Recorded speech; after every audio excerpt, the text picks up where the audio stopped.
What's your thought process on building new things? Building a new infrastructure, maybe a mega project, that is going to affect thousands of people, is going to be used by millions in the coming 10 years or 20 years or 30 years. What's your thought process on things like that when it comes to growth?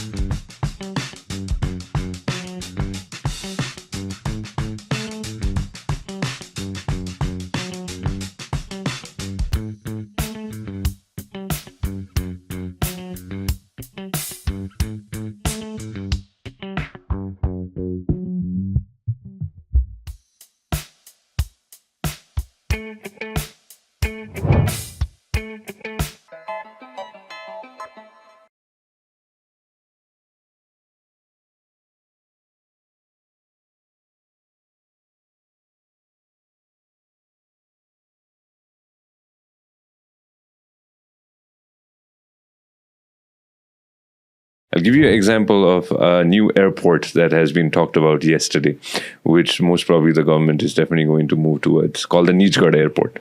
I'm sure you've heard about this airport that we're thinking of, a mega airport that we're thinking of, we might be building, right?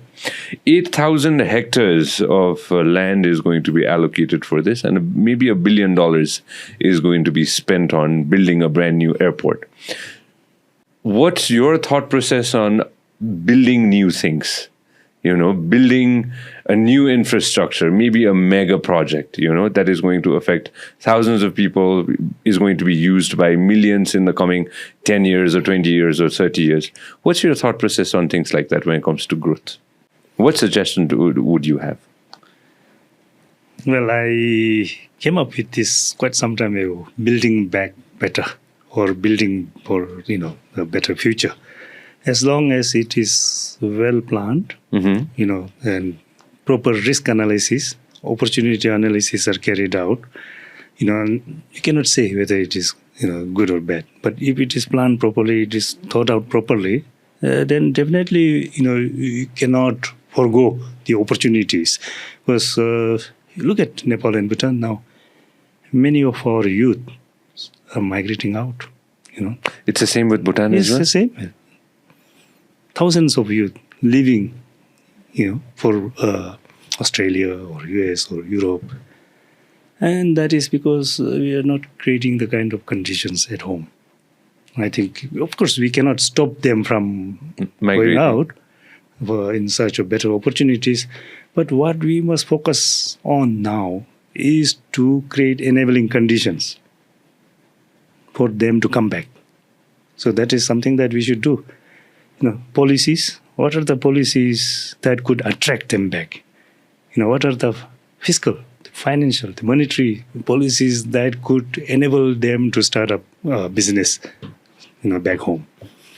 And what kind of job opportunities we could create for them? And I think that should be the focus. So they come back with experience. They come back with a new outlook. They come back with some money for investing in whatever they want to, start up. So this is the kind of thing that we should do, because I always look at Nepal is not a small country. It's a vast country, especially compared to Bhutan. No shortage of land, no shortage of water, no shortage of other resources, no shortage of human resources. Cultural assets, starting with Lumbini, the birthplace of Lord Buddha. You have Pashupatinath, Muktinath. So many historical sites, cultural sites are here. The physical assets, the natural assets like Mount Everest and so many other mountains. Lakes, rivers, as you mentioned earlier. So what is lacking? We need to create these enabling conditions so that we could do better at home. We could provide better opportunities for our youth at home. And that is something that I think the focus should be there. And careful analysis need to be done to see how these kind of conditions could be created. Because, if you have a reasonably comfortable, life here, why would anyone Migrate. opt to move out? That's so true. Dr. Pema, we were talking about this earlier. Everybody has ideas. You have ideas just cropping up in your brain, or you have ideas based out of facts. We have a lot of planning, But when it comes to implementation, if it's not done, that idea is just going to be a piece of paper. Yes. You talked about action. Would you elaborate that? Yes, that is what I shared at the Sagarmatha Samvad also.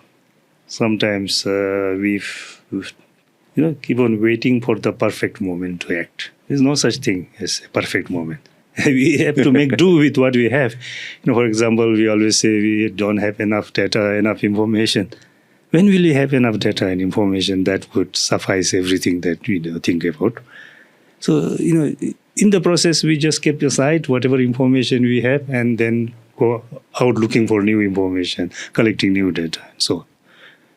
Now, if you talk about, lack of capacity, when will we have the kind of capacity that we needed to do all the things we wanted to do? But then in the process, we just leave behind what we can already do.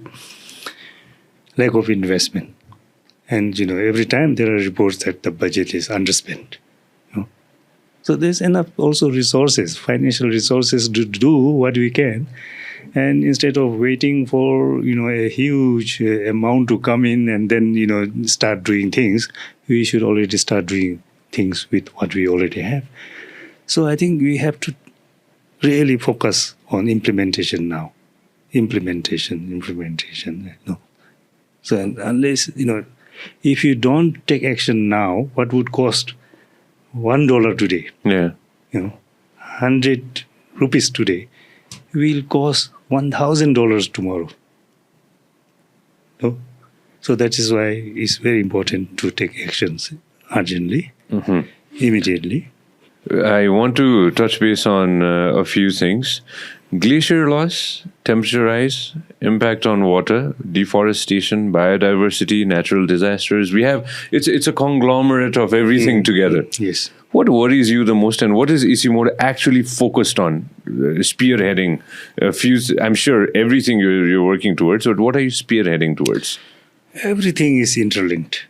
But I think if we can address the issues around water, either too much water, too little water, then I think many of the problems will be solved. So it's water. It's water. We talk about cryosphere, the ice, the glaciers, the snow, is about water. It's solid water.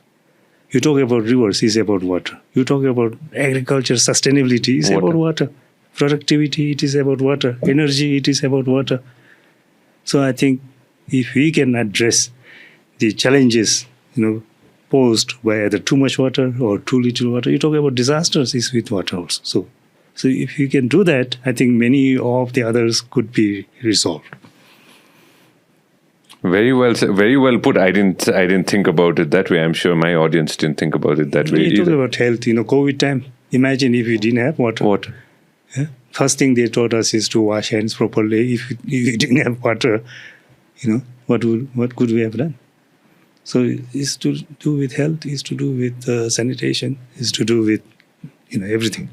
What was the thought process? What was ICIMOD working towards 40 years before? I just want to touch base on this. And since now in 2025 we're talking about water, I just want to understand the thought process that we will have 40 years later. We might be watching this 40 years from now. Right now we're talking about water. What were we talking about 30, 40 years ago? if we still exist. We might. We might. Yeah.